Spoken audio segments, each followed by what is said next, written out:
What's up, sports world? You're tuned in to GrindWorks Podcast, and I'm D-Lo with my co-host. Hey, what's up, everybody? It's Coach D. And today, we're doing a New Year's resolution, Oklahoma Hoops edition. Tap in with us. GrindWorks. Yes, sir. I'm somewhere always grinding, putting God first. That master plan is manifested in the mind first. No taking days off, cause that ain't how my mind works. We out the mud, cause that's the way the grind works. What's up, sports world? You're tuned in with us, and we back for the first episode of the new year, 2026, episode 10.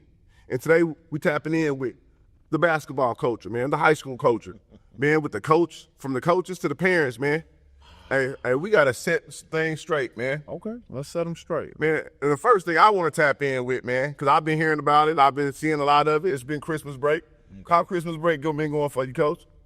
Christmas break was terrible. Man, the question I really wanted to ask you, man, was, is it an excuse to be missing Christmas break, man? Is it anything a parent can tell you that's going to be a good answer? Outside of a serious medical emergency or a death in the family, no. Okay. And I know a lot of people, we've had this very public debate on Facebook and on Twitter and stuff like that. A lot of people think I'm insensitive to certain things. Right. But it's just about being accountable to what you chose to be a part of. Right. Nobody put a gun to your head and made you be on this team. You chose to be on the facts. We all know basketball season starts October 1st. It goes through February, and if you're lucky, into March. Okay. So why are we even having to discuss that? You know what I'm saying? Like, you know what you signed up for. Right. Why are you not there? Man, Coach, that's how I've always been bred. Right. My culture is the Christmas is the most important break of the basketball season. Yeah. Right. So when you missing it, is that setting the tone for what type of player you got? Not only for what type of player that you have, but what type of team you'll have. Because a lot of the times, that's when we bring the veterans back. Right. They get to scrimmage you. They get to go up against you. Iron sharpening iron, make you better. We don't want you having a whole 2 weeks, 2.5 weeks off. Some schools, it seems like we're out for 3 weeks for Christmas break. That is a long time for a kid to be off. Right. And not playing or something like that, and to come back in shape. And then you also got to think, a lot of us play over Christmas break. Right, okay. So we need you in practice so we can go over things and stuff like that. But if nothing else, we got to practice so you can come back in shape. And I'm trying to figure out why parents have such an issue with it. Okay. So what for parents say, man, we had plans to go out of town or something for the Christmas break, man, and basketball's not that serious. And that's fine. I tell the parent all the time, I can't tell you what's important to you. Oh, facts, okay. But as the coach, you can't tell me what's important to me either. Facts. You can't tell me how important my program is to me. Okay. So if you choose to take your kid, I get it. Do what you got to do. But understand there are consequences that come with that. And these parents want to be able to travel and miss practice and then think their kids should come back in the same spot that he left. Well, how's that fair to the kids that were coming? Right? How's that fair to the kids that were upholding their responsibility to the program? Yeah. And that's what I'm trying to tell people. It's like, okay, cool. If family and all that, I'm not saying family's not important. First of all, call me crazy. I have a teenage son. Yes, right. My teenage son ain't wanted to hang out with me since he was about 14 years old. Right. So I don't know too many high school kids that are just chomping at the bit to hang around mom, dad, aunts, uncles. So when they tell me, we traveling for family stuff, okay, cool. Then they say, well, you shouldn't punish the kid. Well, who else are we supposed to hold accountable? Right. And I get it. The kids don't run nothing. But now maybe if you see how you not taking on the responsibility of getting your kid to practice is affecting your kid in a negative fashion, maybe when you see that and you see how much it hurts them, now maybe as a parent, you step up. You'll step up. Got you know what I'm saying? Because it's my opinion that a lot of these parents aren't even going out of town, man. They just don't want to try to figure out a way to get these kids.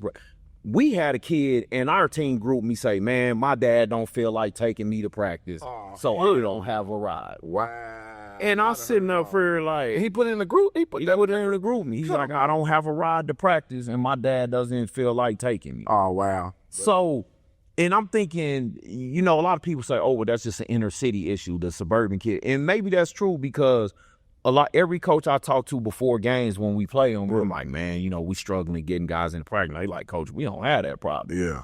We played Noble the other day, and the Noble coach told me over Christmas break he had 3 kids take Ubers to practice. Practice, man. Bro, do that by any means necessary. I said, well, we only have 5 kids total show up for practice over Christmas break, and we have 30 kids enrolled in basketball. No, 5 kids showed up for practice. 5 kids showed up. Man, okay. So with that being said, is that how you show? I mean, how do you hold kids accountable? Even the parents when it comes to something like that, when there's only 5 kids showing up for a practice. I mean, and that's the thing. As a coach, you're handcuffed in a lot of ways, but the biggest message you can send is that bench. That bench, hey man, they always wake you up. You know, if that don't get your attention, because we don't have many other options. You know what I'm saying? Right. The biggest asset we can take from you or give to you is playing time. Yeah, definitely. So if you're not there, we take that, and now you understand what you signed up for. It's just crazy to me that would be like, and it's like me you talk about on camera. If I apply for a job, right, and I get hired, and they tell me, hey, man, look, we work every holiday. Right. Why would I take that job knowing that I want holidays off? Or why would I take it and then complain about not having holidays Right, off? So it just doesn't make sense to me. So if your kid wanted to play basketball at a serious program, good teams aren't missing practice. Right. Let's just be real. That's fact. The teams that are state contenders and have really great programs aren't missing practice. Okay. That's So, the point. and if we're trying to build that, if that's what we're trying to establish, then it's got to be all hands on deck. Everybody's got to be in. And, you know. Okay, so you said you only have 5 coming. So with playing time, so do you start them 5? You start their 5 and let them play majority of the game and to send a message? That game, those 5 played. And then after that, because obviously they needed rest, we played the guys that maybe didn't miss all the practices, but they came to a few. Okay. You know, but the guys that didn't come to any, they didn't play at all. Well, that's sending a message right there. We hope so. Yeah. We hope so. And it showed in the score because we took it on the chin. Right. But I tell a kid all the time, man, I'd much rather lose you as a player than misguide you as a person. Oh, that's deep. Because That's deep. our jobs as coaches is to do more than just teach you how to play basketball. Although I did have a parent in the summer tell me, man, look, I don't need you teaching my kid nothing like that. That's my job. Oh, wow. And I'm thinking, well, you don't know how influential coaches can be. All right. You know what I'm saying? Like, we impact thousands of lives before it's all said and done for us. Well, you may just impact your children. Right. Fact. So, you know, that threw me off because I never had a parent say that. But you have some parents that believe, as crazy as that sound, they believe that. So, we had to set the tone. We had to teach them kids a harsh lesson, man, and that was the sacrifice we. Okay, so let me ask you a question, because you would think over a break or during a basketball season, some of your better kids would be more locked in. So when them 5 that came in, was some of your better kids that were, you know what I'm saying, on the team? Were they locked in? Or they? Oh no, man, no. Okay, because that's the question. I know sometimes, you know, when you get to a certain level, you know what I'm saying, you might think you can get to a point where you can take off. But these are kids that not even the better kids. I mean, some of the better kids are doing that. Yeah, like. And, you know, I don't know if that's just specific to our program. Yeah, right. I'm just asking your opinion. But it's you would hope that it's not your better kids that are missing practice. Like the guys that are in heavy rotation, logging all the minutes, you would hope. But no, it was actually the guys that were showing up to practice for us were the guys that hardly play at all. Wow. And you would think those guys would be the ones who would probably have a reason to miss. Yeah, right. Like, why would I come to practice if I don't touch the floor? Why not go to Florida with my family? You know what I'm saying? But those guys showed up because they understand accountability. They understand commitment.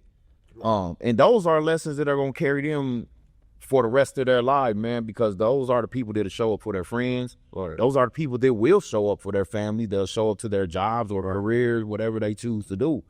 But yeah, man, it was kind of shocking to watch that, man, because it's like, man, this can't be real. You know, it didn't even feel real. Okay, so as the coach, when you see that, do you try to be like, I gotta change the whole complexity of what we got going on?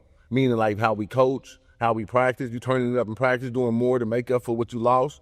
Or you just trying to, but at this point, I'm finding the players that really, I'm just gonna go with the players that's really putting in work and coming in like they need to. Yeah, you do that. You go with the guys that have shown that they are committed to the program and that they care about the program. Okay. Because I don't believe if you're trying to turn it up a notch at this point in the season, for what? Like, that should have been the culture established before the jump. You know what I'm saying? Like, trying to turn it on this late, it's just all, I don't know, man. It's just a facade. Yeah, nah. So we just rocking with the guys, rocking out with the guys and got. That's home. We gonna rock with the guys that have shown us that they want to be a part of this. At least that's my opinion, anyway.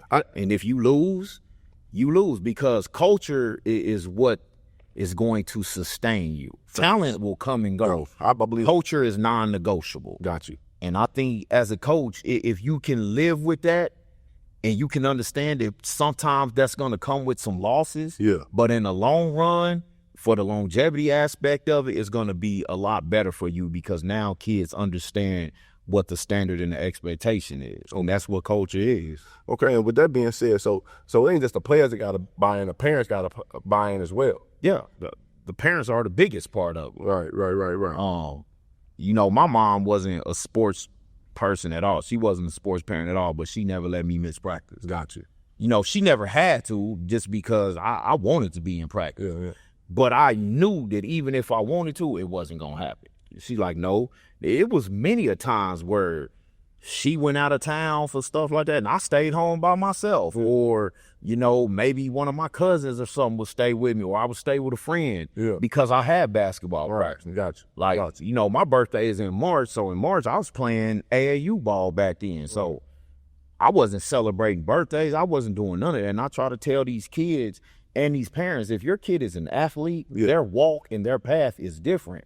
They're going to miss some things. It's just a part of it. Right. You know what I'm saying? If you want them to do everything that comes with being a kid, then don't let them be an athlete. Man, right. That's it. You know, you got to sacrifice somewhere. And I think that's with anything that you want in life, right? Yeah. Like even us as adults, if we have certain goals we want to obtain, we know, man, I probably can't go out with my bros tonight, you know what I'm saying? Because I got to do this. Yeah, right. You know, so it's across the board. But, man, the parents are the biggest kids. The parents aren't on your side, man, your program is done for. And so even when you bring up the parents, let's talk about it, man. So I know they had to open up a lot of doors for a lot of communications from parents over the break with them missing. So was a lot of parents coming to you complaining about why they missed and they're giving you excuses, or was it more the students that was locked in telling you why they was missing? Nah, the parents didn't. I didn't hear from a parent. The only time I started hearing from parents is after the Noble game and kids didn't play. Wow. That's when I started hearing from parents. So you done open up a can right now. Okay. So after the game, you can hear it off of the. So parents is hollering at you now. All of a sudden they hollering at you about playing time. Yeah. So how you feel about parents hollering at you about playing time? I mean, they were hollering at us during the game. Like we hear them behind our bench, concerned. You know, everything they want to say. And it's just like, man, if people don't have nothing else in this world, they have the audacity. Yeah. Because tell me how your kid in 2 weeks doesn't come to one practice and you think they should play. Hey, man, bro. But then we wonder why these kids are so entitled. Man, that's what it is. So it's more parents' entitlement than the kids. It just rub off on the kids. Yeah, that's what I said. It starts at home. It starts with the parents saying, no, you're going to get up and you're going to go to practice. I said, man, I rode bikes to practice. Man, walk. You know, we didn't have Uber and all that back then. We didn't have money for a taxi. Yeah. Man, I had a bus pass. My mom would buy me like bus passes on the city bus for like a month at a time. Yeah. If I couldn't catch a ride with one of my teammates or something like that, I never missed practice. Man. I never missed summer workouts, anything. So this is like all crazy to me. But then we'll show up and we expect to win. And be upset when you lose. Be upset all week. Yeah, but you haven't put the prerequisite sweat equity into it. Man, like you said it all right. You're gonna get out what you put in. That's just what it is.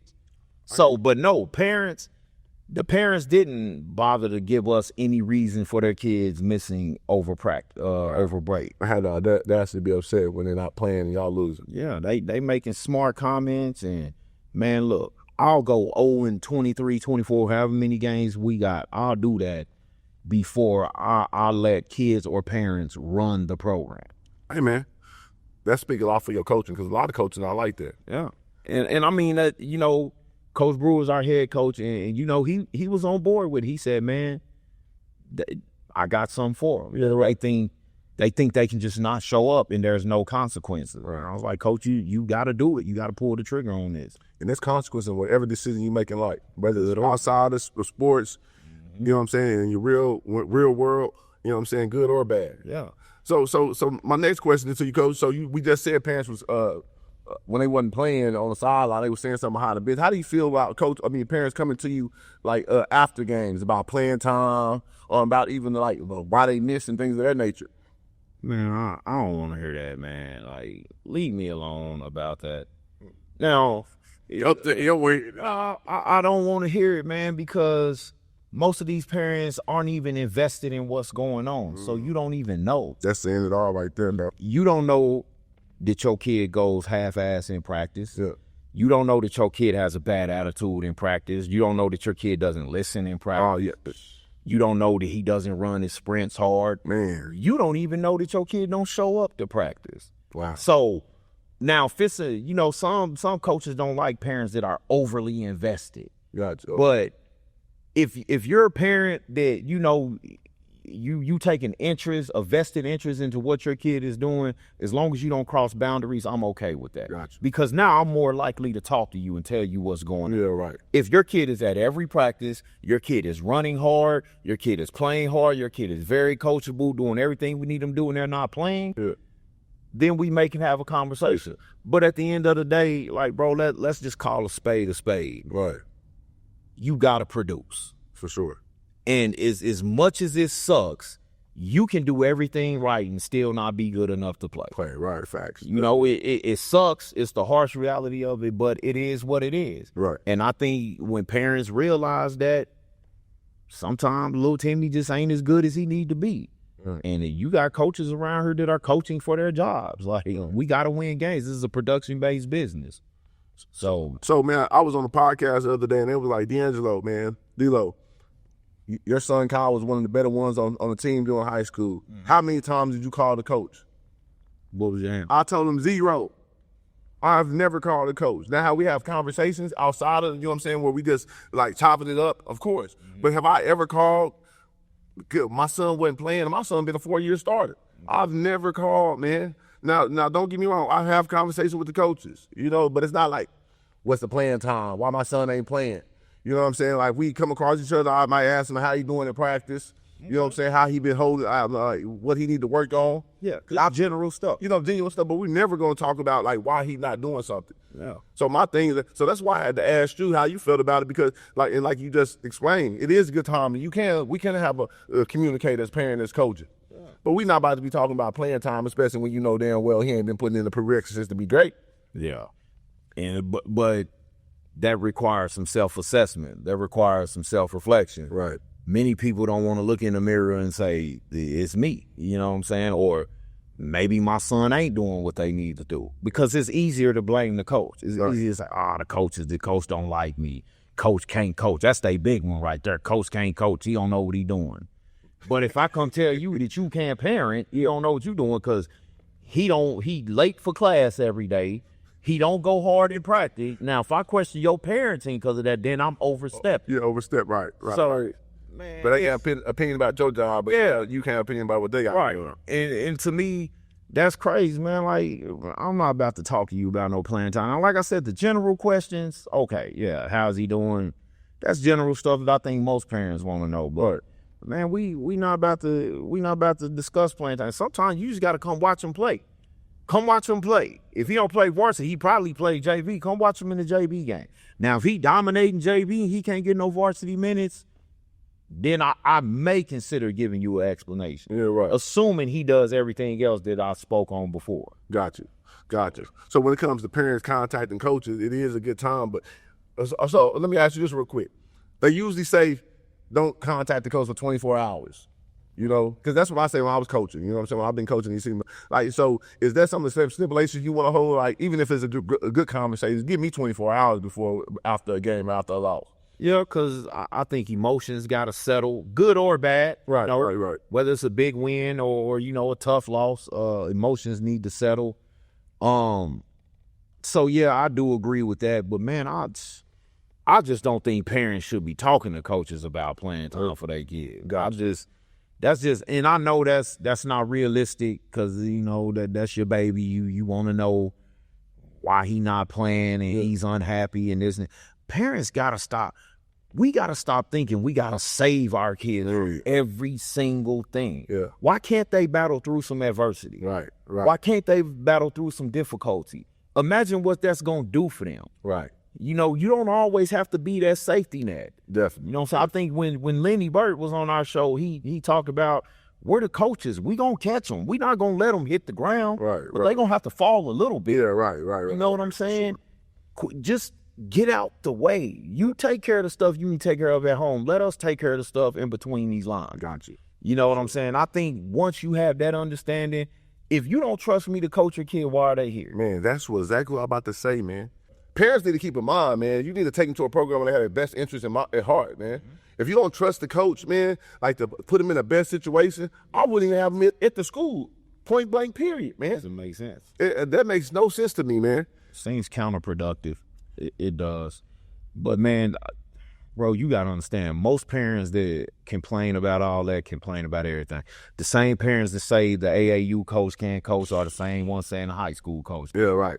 So my thing is that, so all the coaches have been bad, but your son is good. Yeah, right. It can't be him. It can't be he's a bad player. Right. Yeah, it can't be that. It got to be the coaches' excuses. Yeah. Again, that self-assessment is key, man. You got to be able to do that. Right. So let me ask you a question before we move on. So when it comes to playing time, do you feel like the player needs to come top it up with you and see what they need to do better? Or is it a coach's job to you already know why you ain't playing? Man, I tell this to every parent and I tell this to every kid. I tell a parent, before you come ask me why your kid ain't playing, talk to them. Yeah. Because I guarantee you 99.99% of the time I've already told them why. Why? Okay. Repeatedly in practice. And if this kid is really being real with himself, he'll know why he's not playing. If you can get your ego out of the way and say, okay, I'm not doing this. And I know I'm not doing this because Coach D tells me every day in practice I'm not doing this. Right. So that's probably why I'm not on the floor. Yeah. So parents need to have a conversation with their kid before you come have a conversation with me, a real conversation. Yeah, and tell them, look here, tell me the truth. Right. What are the coaches telling you? What feedback are they giving you in practice? Right. Now, if the coach is not talking to you at all, that's bad coaching. If I'm not telling you what you're doing wrong, that's bad coaching.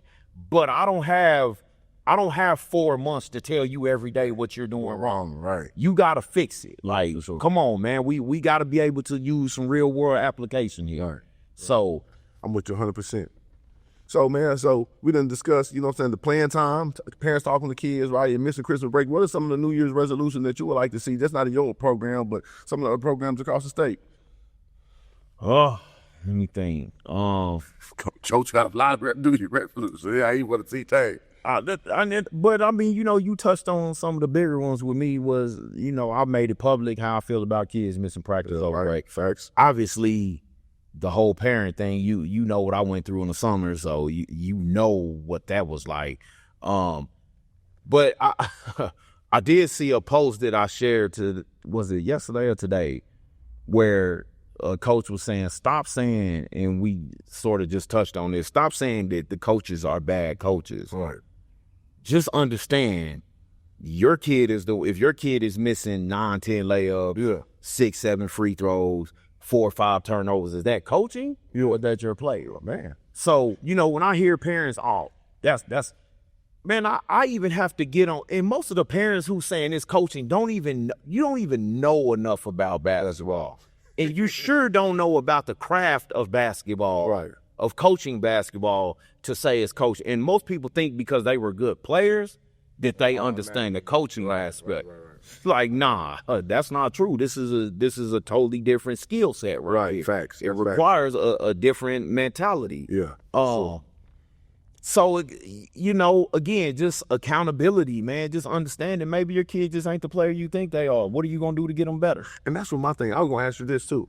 You know, we as parents, we love our child, we love our kids, you know, and especially love them as an athlete. Do you come across a lot of parents that think their kid is better than what they really are? Everybody does. Okay, I was going to ask you that because I think my son, everybody think their son kids are good, but dude, Everybody thinks their son is this. You know, I'm just like, I had to ask you that. at some point you got to be real. Right. Like, are you really watching him play?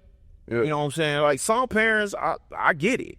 You know, like, a lot of people, just an example, a lot of people talk about Kim House and how he feels about his son, Marty. Yeah, right. Marty is a really good basketball player. Facts. You know what I'm saying? So, yeah, shout out to Marty House. So, I'm cool with him saying some of the things he said. Whether I agree with him or not, or anybody else agrees with him or not, I understand why he's saying. But some of these parents are just totally, like, out of the loop. Like, you're not being realistic. Right. Your kid is just not a good player. Right. Just accept that. And that's fine. Yeah, That's right. fine. How can we as coaches help you get your son better? Right. Do we need to, because I'll stay after practice and get shots up with him. Yeah. You know what I'm saying? I'll come in before practice and get shots up with him. Yeah, right. We can find training for him, whatever you feel we need to do. But there has to be a real level-headed conversation had first, full of transparency. Right. But understand that transparency comes with maybe some hurt feelings and stuff like that. Yeah, fact. But we got to put it out there for them to get better. But yeah, everybody thinks that, man, listen, it's... I had to add a coach's point of view, man, because I'm like, man, sometimes I'll be hearing these parents' conversations, bro. I'm like, man, they ain't played on now circuit, now team, but you yelling the number one kid in 2026, 2027. I'm like, God, man, bro, where did this kid come from, man? Man, listen here.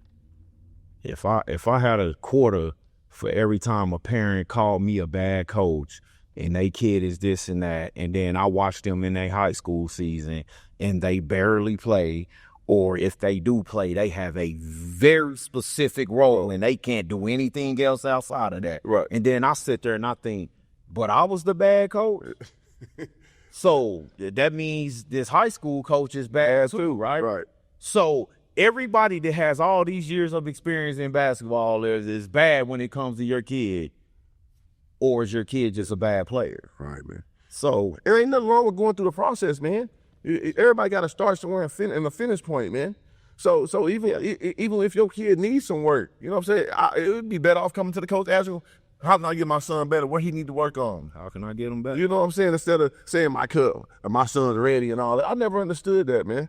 And then they want to compare them to other kids. And I'm a firm believer in comparison is a thief of joy. Like, we can't enjoy this experience if we're going to be comparing it to Timmy to Tommy. And Tommy's a better player. Right. You know what I'm saying? His path is different. His walk is different. How can we get Timmy to his level? You know what I'm saying? That's what we need to do. Right, facts. Stop saying that's my favorite. That's why he not my favorite because I like his haircut. He my favorite because he comes out here and produces does the things I need him to do consistently. Right, facts. You know, like, that's just what it is. So you just said about parents saying, like, you know, how good their kids and comparing them to other kids. Mm-hmm. So with that being, how do you feel about parents talking to other kids? Like, whether it be Doing the game? Yeah, doing the game, talking to them during the game, you know, whatever the case may be. You playing a deadly game with that because these people do not play about their kids, man. Right. I don't believe in talking. Don't speak on another player or any of that if you a parent, if you a fan, because you don't know if that parent's sitting right next to you. You don't know if that parent is going to get wind of what you said. And now we got us a internet moment because a brawl breaks out in the crowd or something. Yeah, like that. definitely. But an adult shouldn't be talking noise to a kid anyway, Man, in my opinion. Like, But I've always said, if you ain't saying nothing to motivate a kid, you know what I'm saying, to get them better, you know what I'm saying, something to, like, impart it to their life, man, don't say shit to a kid, man. as a spectator, you shouldn't have anything negative to say to a child. Right. I'm saying they are kids at the end of the day. Like, we're supposed to have a little more emotional maturity about us and know that we can't do that during, you know, a competition. Right. That's crazy. That's I was watching a video the other day, and I seen a parent, he was videotaping, right? and his son was crossing up, busted. He was like, bust A. What's the F's ain't read? I'm like, God, bro, he sound like he in the student section. You know, them student sections be going crazy at the game. Yeah. But the parents sound like they in the student section, man. Bro, that's tacky and it's classless. I would be embarrassed for the young man. As an adult, you just can't do that. You can encourage your kid without demeaning other kids. Yeah, right. You know what I'm saying? For sure. And, like, come on, bro. Quit being that ghetto. Like, sit down somewhere. Cheer your kid on, but you don't have to be saying bust their ass and all that. That's crazy. Yeah, right. But you know what? I've had a dad like that, too. You know, he may show up one game of the weekend, but you gonna know he there. He'll make it You gonna know he there. He know everything. He know where his son supposed to be, when his son supposed to shoot it, his son better shoot it, and you just be like, and it's crazy because when that kid's dad would come, all my players would say, man, coach, he about to play different because his dad here. Oh, wow. And sure enough, I'd be like, bro, what are you doing? You doing a whole bunch of stuff I've never seen you do before. I've never seen you try this before. Right. Pops in building. Somebody be like, yeah, Pop's over there. Like, okay, here we go. So can you tell when a player or the parents been talking to a player the whole trip? Like, you better get 15 points tonight. You better get 10. You better do this. You better do that. I can tell when the conversations in the car and at the dinner table are different than the conversations I'm having with your kid in the huddle. Yeah, okay. I can tell. And that's going to always create a dilemma between, first of all, I feel for the child because my parents, who I love, who I obviously I value their opinion. Yeah. Then my coach is telling me to do something totally different. Here's what I tell my players, and somebody commented this on my post today. I tell them all the time, if you listen to the stands, you can go be up there with them. Right. Eventually, that's where you'll be. Yeah, facts. Because this is my team. You're not going to win that. Right. So you decide. You want to listen to mom and dad, who don't even know how this recruiting stuff go. They not talking to college coaches every day like I am, telling me what type of player they want to see, or if they have interest in you, what they want to see you do. They're telling me that. Right, facts. So you can listen to somebody that's intrinsically in this every day, or somebody that, you know, go work on cars for 8 hours and then come to your basketball game. Like, you can go listen to that person if you want to. Right. And I get it. They're your mom and your dad. But the best thing a player can know how to do is compartmentalize the two. Okay. You know, like, it's cool to mom and dad can give their critiques, but you should never be telling your kid to go against what the coach is saying. Never. And if you feel like you got to do that, either you go coach your son or you take them to a program where you trust the coaches to you know, develop what you want to see in your kid. Right. First step is saying, like you saying, is trust. Yeah. Parent got to trust the coach before the relationship can even begin to flourish. Because if you're not trusting putting the practice together in the summertime or in the Christmas break, you know, if you ain't trusting him to put you on the court to be successful, you know what I'm saying, then you really got him in the wrong program. Yeah. Because the first thing you're gonna start with trust, man. So that's why I've always been big on. Okay. Even now, my freshman over there at PC North playing under a DJ. Man, it start with trust, man. And I trust him, you know what I'm saying, put my son out there, even if he's not out there. Don't put my son in no situation that he's not ready for it, you know what I'm saying? Because that can cost just as much as it can hurt. You know what I'm saying? And I've learned that too the hard way, you know what I'm saying? Sometimes the coaches is saving your child, whether it be from their confidence, as far as mistakes they made, you know what I'm saying? So you got to look at that type of thing. A lot of parents don't look at that, man. They just look at, like you said, my son's supposed to be doing this. And if, you know, that's weird you say that because your son's a freshman at PC North, correct? Right. You be surprised how many parents I hear, girls and boys, that have freshmen into high-level programs and are upset that these freshmen aren't playing a ton of minutes right out. I'm like, man, come on, man. Your kid is playing over here with all these Division I girls or Division I boys, and you think that first of all, you think they're ready for that. Right. Because when I was in high school, man, it was an honor just to dress out varsity if you was a freshman. Lord, to be in practice, man. Practice daily with them. Like that was like that, man, That meant that something just to experience was, yes. Yeah. And it's like now these parents feel like, okay, you brought your kid here because it's a great program, and you don't think they got to pay their dues like every other kid that's come through here, every other great player we've had. But like you said, sometimes that coach is saving your kid because he's in practice with your kid every day. Right, fact. I see. If your kid can't dominate our guys in practice, Yeah. why would I think he could dominate our opponent? Right. Facts. That don't make sense. Right. You know, and again, sometimes it's not. Sometimes you just gotta wait your turn, bro. Even if you are ready. Yeah. Sometimes, young fella, you just gotta wait your turn. Right. Facts. We gonna get you in when we can. Yeah, right. But are you better than him that's playing in front of you? Right, and that's what you got to answer. Man. That's what you gotta ask yourself. Can you give me? Not that you can't play, because I do believe you can help us. But can you give me more than he can? Right, and that's what matters. If you can't, then why are we even having this conversation? Wait your turn, get this valuable experience, man, and then next year you hit the ground running, man. And that's the conclusion I done came to it, man. If you either want your kid to go to a winning program, and go through the process, or you gonna take your kid to a school that's not a good program so they can play right off.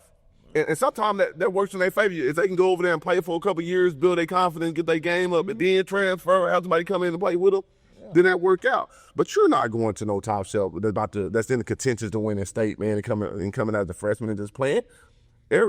Everybody everywhere ain't Millwood. Because they got their freshmen over there that's come over there that's like ready to go. Yeah. And when you said that question, can you give me more than this kid in front? It may, in some cases like that, you can. Right. But at the same time, bro, that's not gonna be everywhere, man. But even with that being said, Harlem Fleming is not gonna be talking to Coach Williams, why I ain't playing more than Isaiah Wilkes. Yeah, right. Facts. Like, you're not gonna say that. You're not being realistic right now. Facts. You got some parents that really think that. Yeah, right. Now, you can take them to a rinky-dink program if you want to, and they get their head beat in every night. If you think that's better for them because you think that develops them, okay, great.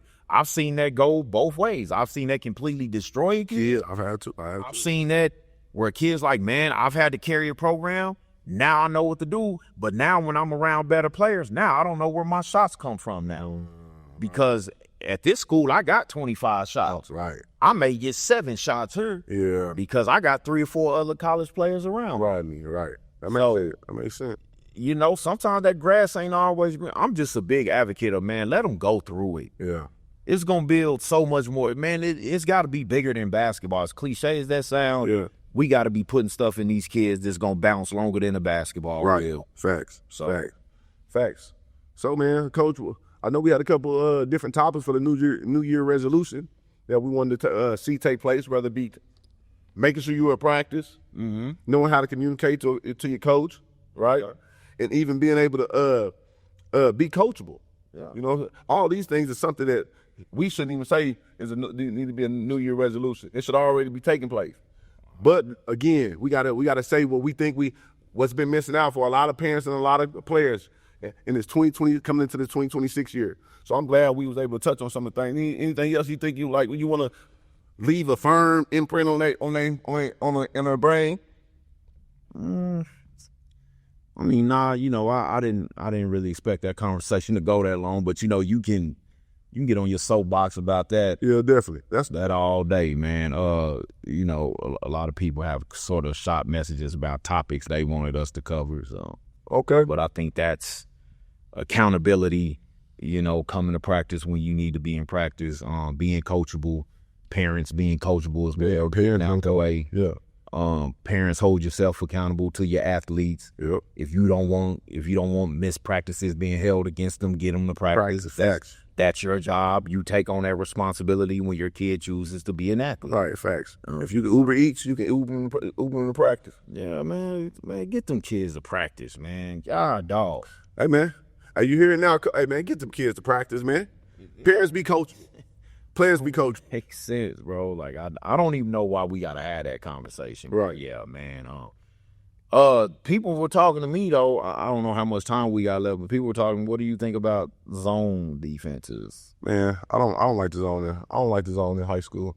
People have been saying that. I've been hearing a lot of conversations about certain teams that are supposed to be favorites, Man, let me tell you. running zone all game long. Man, what's up, man? I hope they ain't said that about North, but coaching, you got to have a strategy, man.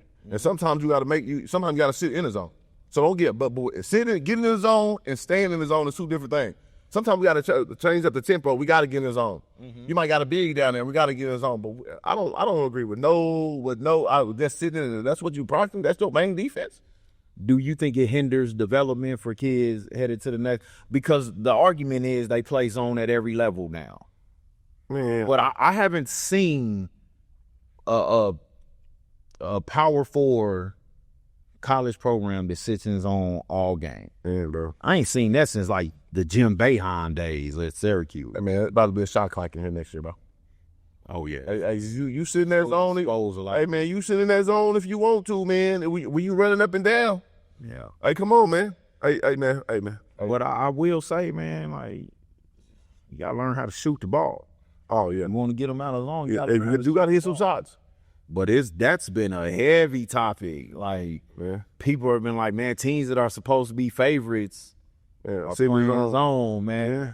Hey, look. They said it was a championship game last night where a team sat in zone even when they was down 20. They sat in zone. I seen that. I don't want to take no names. I won't say no I don't names. want to say no names too, but I did hear they was down 21 and got in the zone. I've never heard that. And stayed in it. Hey, man, I don't know what that's about. He must have some players hurt. I'm like, did you wave the flag or? Bro, man, hey, man, that's ain't that waving the flag? You go in the zone down 21? Or they saying you can't shoot? One of the two. Okay. One of the two. Now, if they think you just slow enough to just gonna keep playing and keep shooting the ball, but when I seen the video, I seen they was holding the ball at the half court, and they just still sitting in the zone. So they ain't even trying to shoot. They hold it for the whole fourth quarter. Okay, so real quick, man, what are your thoughts on the Tournament of Champions? Man, Some shocking upsets. see, man, you just about to. Do we call them shocking upsets because people hurt, or because that's what they saying? Yeah, you right. They saying that you know what I'm saying, they hurt, so that's why. Pieces are missing. When we talking about Gatorade Player of the Year is missing. Okay, so do we still hold him to the same standard, or we gonna give him a pass because he's hurt? I don't believe in giving people passes, but I think maybe the expectation probably lowers a little bit because he's not there. Okay, so But I mean, we're still talking about a 6-18 that lost to a 3A program. he meant that much. 4A. He meant that. He means that much. I mean, I guess so. But they did lose a lot too. Last year, you talking about they lost last year? Yeah, in graduation. You're right. So what do we think about Millwood's dominance there? Is Millwood the best team in the state? They number I two. know that's tough for you. They number two. You go. They're strong number two. Who's number one? Hey man, I still got North. Man, North ain't even lost in the state yet. We still. I'm not gonna argue with that. Man, I still got North. Man, where they at? Man? Is there some biasness there, or we being? What you gonna say? Anybody gonna say? I'm gonna be biased, bro. Okay. But I want the parents to be in the practice. I go to see the work. I know what the extra is going on. Okay. I'm seeing the players, man. So I ain't just like, oh man, I was PC North. No, bro. I'm watching what's going on, bro. Okay. So with that being said, I think PC North still at the top, and I think Millwood is a strong number two. So who else rounds out your? Man, Who are your top 5 to 10? bro, that's gonna be a whole nother 30, 45 let's not do that. That's gonna be a whole nother because we should have did that at the beginning of the series. So, so you got Millwood behind PC North. Okay. So, But they did. I think I saw a stat that said they have the biggest point margin in TOC history or something like that, as far as just sheer dominance. I believe it because it was a lot of blowout games. But there's a lot of champions. The tournament of champions is supposed to be just the champions from all different classes. Yeah. It's no longer like that no more, man. There's some teams that probably shouldn't have been. Yeah, probably should. And there's some teams that missed out on it that should have been playing. Okay, so what are your thoughts on Millwood Douglas? Man, I was. I felt like you should have been in the building that game. Yeah, I was there. Yeah. But I felt like we should have been there. But I think y'all had a game that weekend and was. Well, I didn't even go. I was hurt still on crutches. Oh yeah. So that's why I wasn't trying to be limping up there. You see all that. By the time I got there, I wouldn't even been able to get in there anyway. So what were your thoughts on that? Man, it really. Were you surprised that Millwood was that dominant? Man, everyone was saying it. I had multiple people telling me Millwood was gonna blow Douglas out, but I just got too much confidence. That's what they told me. It was like they gonna look 15. They gonna win by. Now, was this people that are involved with Millwood, or was it like real basketball? Nah, I'm gonna tell you, it's people that's involved with me. Okay, so that's why I had to take it with a hand of salt. Okay, you know what I'm saying? So like, but that's what they were saying. I was like, man, I'm giving them 8. I figured Millwood was gonna win, but 8. Yeah, I said 6 to 8. That's what I said. That's what I was thinking. Okay, but man, it was a good game, man. But Millwood just kept man. They foot on the gas, bro. They didn't let up, man. Well, I'm gonna tell you what hurt Douglas. First of all, you know, like, I gotta choose my words carefully because people get so offended by what I say. Man, come on, man. Douglas, outside of their big 3, has to find another consistent option. Okay. Once you get past Zio, Jamel, and Marty, those other guys have to give you more. Okay. Like Millwood just came at them in waves, man. Like, then when Douglas started turning the ball over, that sort of opened things up. You know what I'm saying? And then you could see kind of the big 3 kind of trying to start to force some stuff. You're right. And you know, Millwood don't always need their big 3 to score. Right. Fact. You know what I'm saying? Yeah. They got so when I could come off the bench and there's no drop off, that's huge. Yeah, that's a damn so. And then, you know, man, Douglas just couldn't make a perimeter shot. You know, sometimes Millwood went to zone on him. Douglas just couldn't make a 3. Yeah. And, you know, if you can't shoot the 3 ball consistently, man, it's gonna be a tough out for you against a team that's just up and in you like that all the time. Even in zone, they pressure you, man. Yeah. And those dudes don't stop. Yeah, man. High energy. High octane, man. I haven't seen anything like it. That's the hardest playing team that I've seen with my own eyes in high school. Right. I'm a fan. Don't let, because I put them 2. Don't get it messed up like I'm not a fan. Okay. You know what I'm saying? I'm damn so a fan of Millwood, man. I'm damn so a fan, but it's just hard for me to go against. Man, I don't. When you comparing the players, man, like you got the Wilkes, but then you got the Murrays, you got the Nates. You know what I'm saying? Then you got man, I wish there was a way we could get them together to play again. Bro, man.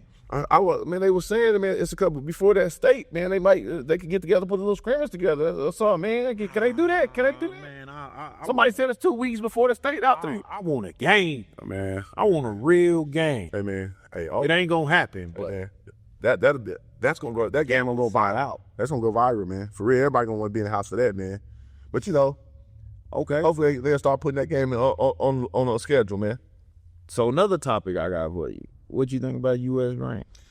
Man, I see you wanted. He just had to add the U.S. Grant up in here, man. What do we think about U.S. Grant? Man, because everybody wants to know. Everybody wants to know about U.S. Grant. Man, I'm just gonna tell you this. Officiating. I'm gonna tell you this right now, man. I seen those boys play, but I'm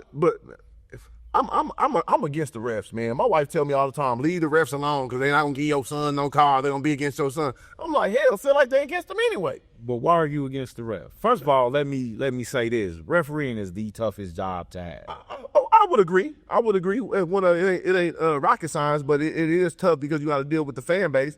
But my thing is though, if you gonna call something on one end, call it on both ends, man. If you gonna let them play hard on this end, let them play hard on both ends, man. We ain't picking and choosing the fouls. If you letting them arm bar, let those guys out arm bar, man. You know what I'm saying? If you gonna call the charge, man, it's too many times doing it, especially the Grant game in the beginning of the game. They call way too many fouls, bro. And I know U.S. Grant plays hard. But were they fouling? Bro, it's some fouls. I'm just saying they wasn't no fouls, though. But if I beat you to the spot and you run into me, man, is that blocking or is that a charge or is that an offensive foul? I mean, that depends on your point of view. That's my point. Come on, man. I've seen some blocks where in the game, or I've seen some charges called where I thought in the game it was a bad call, and then I went and looked at the film and the camera angle was different. I'm like, oh yeah, that was a charge.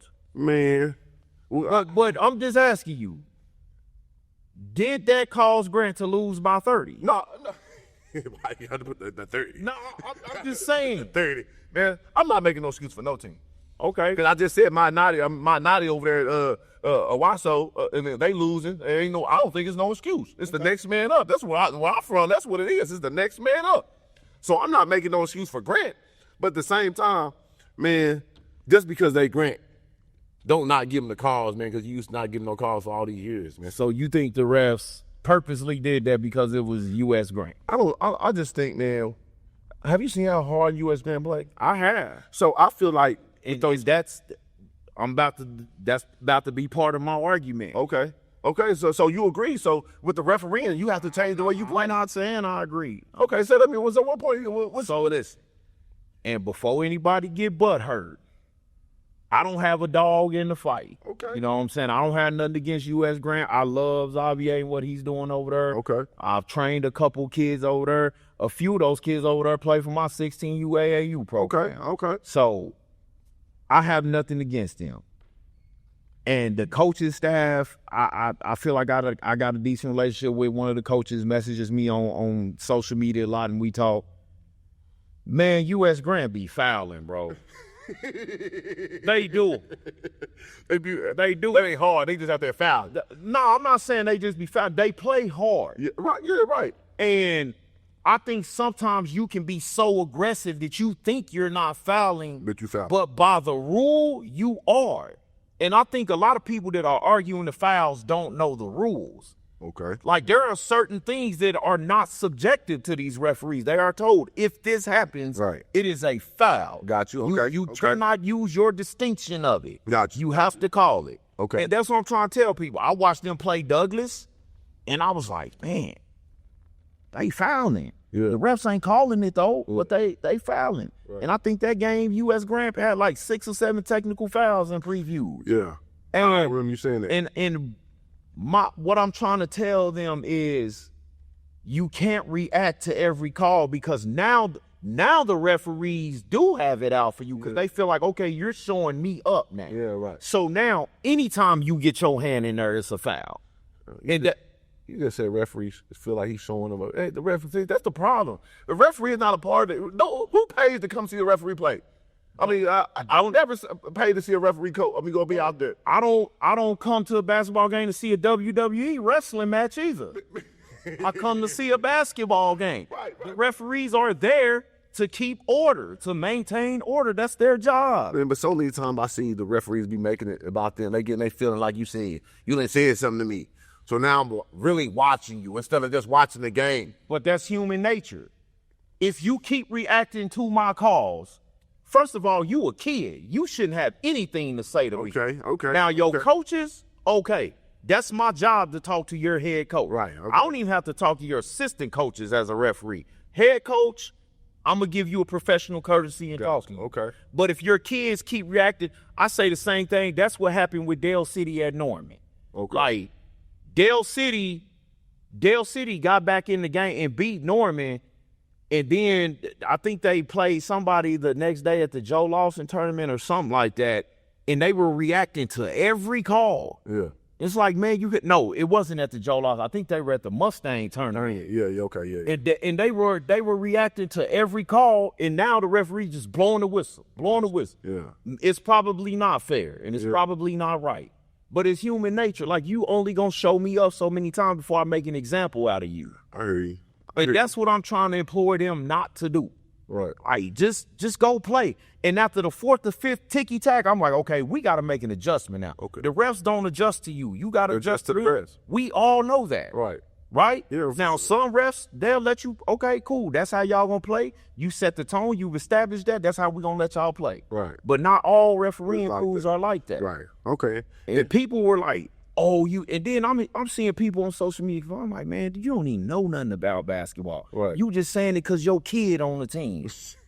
You know what I'm saying? Or your nephew or something on the team. Right, facts. Like, Right. nah, we can't do that, man. Like, I'm not saying there weren't some fouls that I didn't agree with, because there were some. I was like, Yeah.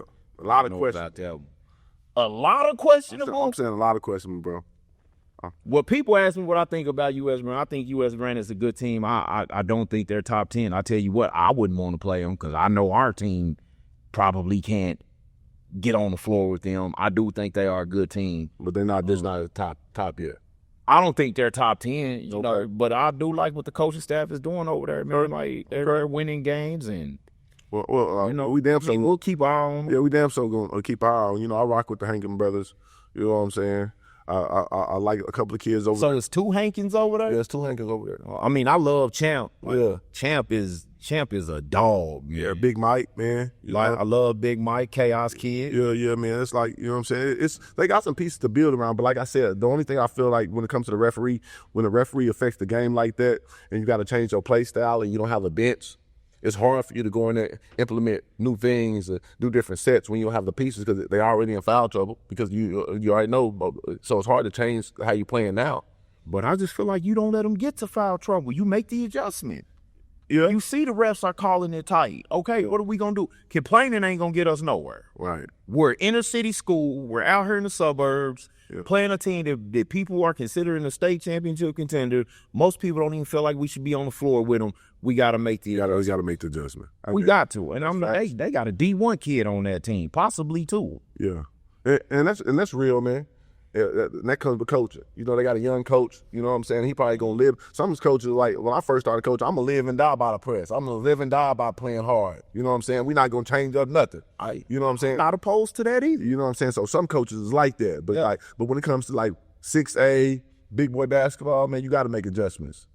You got to make adjustments. And I think a lot of those, I just feel like as a coach, man, you got to have multiple tools in your tool bag. Right. Like, you can't be married to one philosophy. Right. You just can't. Right. Like, Right. You know what I'm saying? You got to be versatile, and you got to go with you know you got to go with what the referees are doing. Okay, let me ask you a question before I let you go, before we get up out of here. Because we was talking about the way the change and how the referee affected the game. I think, but you think it was just a couple plays.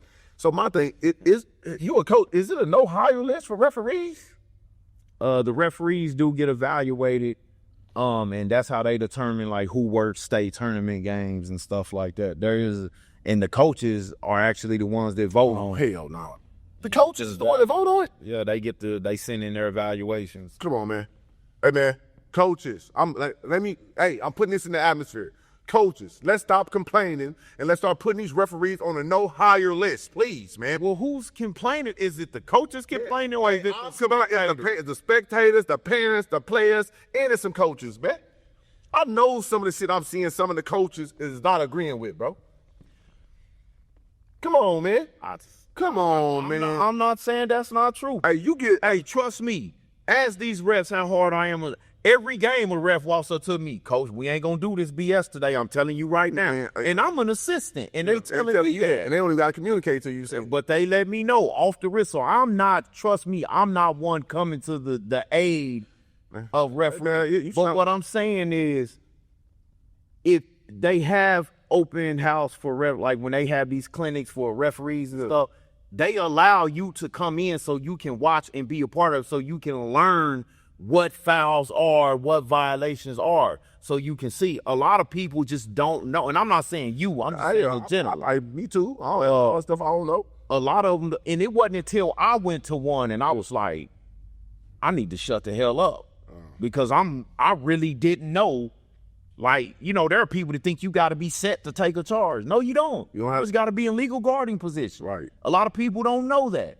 They be like, oh, he wasn't set. That's not a rule. Yeah. You still got people saying, oh, that's over the back. Yeah, right. A referee told me one time about 15 years ago, he said, Coach, he can be over his back. He can't be on his back. There's a difference. Right, got He said if he box out, if he stick and push, now he's on his back. That's a push. Yeah. That's a foul. It's over the back has never been a foul. Oh, wow. And you would believe how many times I heard that again. Right. I know this over the back. Even that, and you know what I just learned too? In high school, you can take a charge anywhere underneath the basketball. You know, did you know that? No, you knew that. There's no charge, sir. No, so you can be underneath the goal taking charges. As long as you're in legal guarding. Man, come on, man. If I'm there before you take off into your shot, then that's a charge. Yeah, I just see. I'm so don't get it messed up. I'm learning too.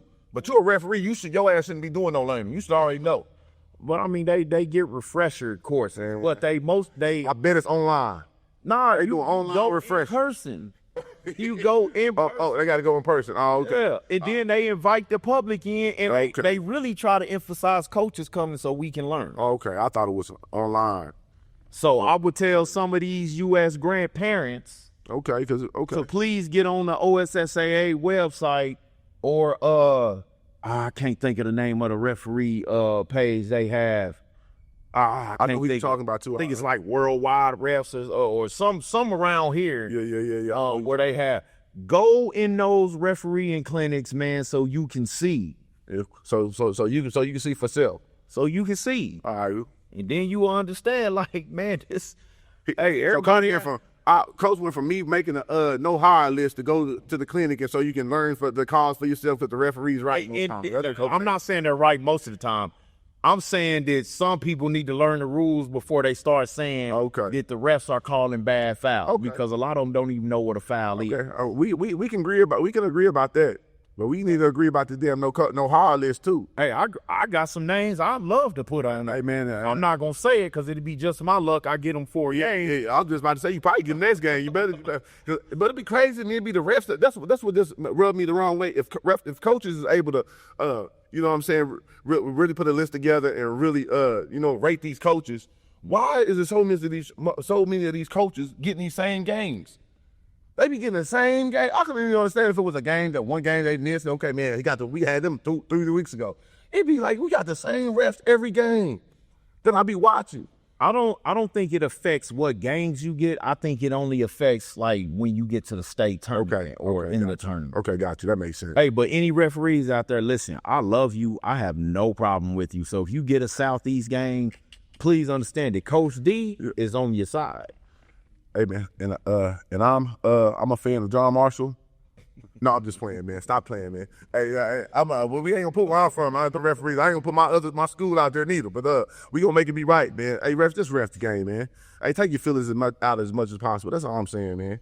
You just said everyone's human. Yeah, we human, but everybody ain't the ref, bro. All I'm saying is take these WWE wrestlers off the court, man. Hey, man. 'Cause some of these dudes out here rock bottoming people and start playing back instead of playing defense. I hear you. Now, if they're scared, I hear you. The job, the coach, the referee's job is to, man, keep the game on point, man. Keep everybody from getting injured. So I get that, man. Yeah. But I was just like, man, come on, man. Some of this shit would just be crazy to me, bro.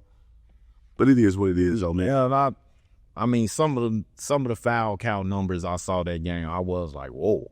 18 to 4. I see like a 15 to 3 count and all. Man, come on, man. Literally, I seen a 15. Is that past 15 to 3? But I mean, was that just a disciplined Norman team, or was that a? Bro, I'm done talking about that shit, man. Right. Because he already know the referee list, man. Okay, but all right, you got anything you want to say before we get up out here, Coach? Nah, man, it's just good to be back, man. You know, we had a brief hiatus, a long hiatus. People were asking me if we were still even doing the podcast. I'm like, yeah, we just, you know, you had some games out of state with your son. Then you came back. Then I had a tournament out of state. Right. Then I think Sam had a cruise or something. Yeah, you had knee surgery. Yeah, Sam stay on cruise, man. Yeah, Sam got that big one. He got them packages, man. Big Sam, man, if you want to go on a trip, man, hey, get that Big Sam films, man. He can put you in the game.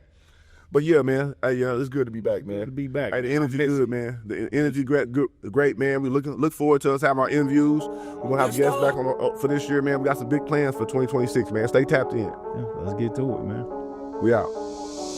I'm somewhere always grinding, putting God first. That master plan is manifested in the mind first. No taking days off, cause that ain't how my mind works. We out the mud, cause that's the way the grind works. Grind works, the grind works. Put in the time till the grind works. Grind works, 2,000 hours make the grind works. The grind work, we on the mission till the grind works. The grind works, welcome to grind.